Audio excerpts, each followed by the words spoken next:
আলহামদুলিল্লাহ আমাদের হাজী আবু ইউসুফুল লতিফুন্নেসা ফাউন্ডেশনের পক্ষ থেকে প্রতি জুমার নয় এ জুমায়ও মা বোনদেরকে আমার বাবাজিদেরকে খাবার খাওয়ানো হচ্ছে। আর খাবারটা খাওয়ান হাজী আবু ইউসুফুল লতিফুন্নেসা ফাউন্ডেশনের কর্ণধর জনাব আইয়ুব মেম্বার সাহেব। আজকে খাবারের তালিকায় রয়েছে ডিম বোনা আর হচ্ছে মাছ, রুই মাছ।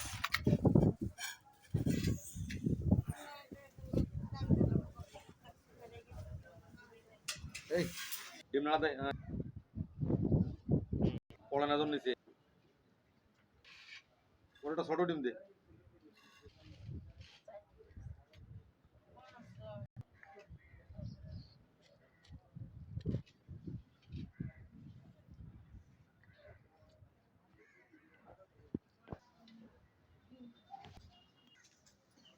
দরকার দে এই দাঁড়া তুই এই বাটি নিয়ে যা, এই বাটি নিয়ে যা, এই বাটি দেখে পড়ে একা এর আমি তো বুঝলাম না।